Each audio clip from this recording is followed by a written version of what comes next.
Hello, my name is Hernandez, head coach of Dynasty Powerlifting. And first of all, thank you to Ryan and Primetime for bringing me out here to record this video for you. We're going to be talking about the self-lift off on the bench press and why you may want to use it, whether you take a handoff or not. So the reason a self-handoff is useful is, one, in training, you may not have somebody all the time to give you a handoff at every single weight. Or in competition, you don't have your training partner giving you a handoff. Sometimes it's a random person provided by the meet to give you a handoff.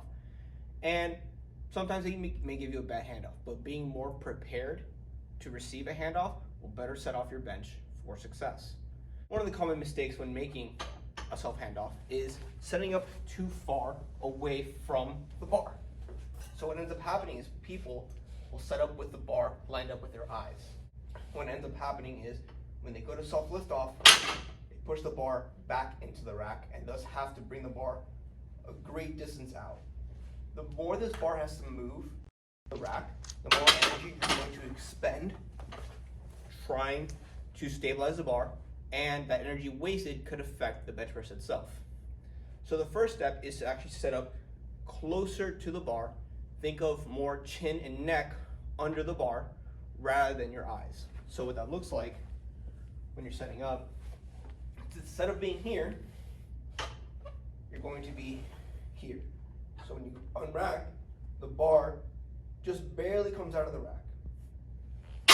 The second thing is bar placement in the J-hook itself. Most people will set up with the bar at the very, very back of the rack. This increases the distance the bar needs to come out by the distance of the hook itself. Rather, roll the bar forward so it sits at the front of the rack the entire time. This will minimize the distance to just the lip of the J-hook. The third thing about unracking is performing shoulder extension, or ripping the bar out of the J-hook. So when you are setting up, think about pushing this bar through the J-hook itself. So you grab the bar and you are constantly pulling on this bar this way. And it should just be flown out of the rack.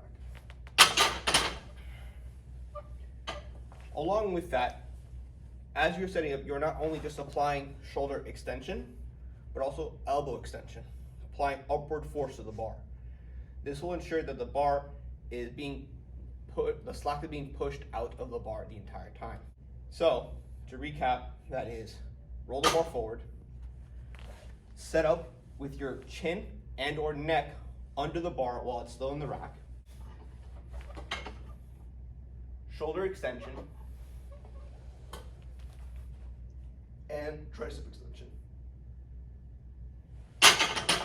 Hey guys, it's me, Ryan. Thank you so much for checking out the video. That was Edward, head coach of Dynasty Powerlifting, sharing some of his bench knowledge with us today. We're trying to bring out a lot of local talent who may not have the platform to really spread their voice here on the Primetime YouTube channel. We believe that the right thing said by the right person, received by the right individual, can mean a monumental difference in one person's performance, training, and approach. So if you have any other coach that you want us to showcase and give an opportunity to speak, drop it in the comments section below. Like the video if you learned anything today, and subscribe while you're at it. Thank you so much, and have a good day, everybody.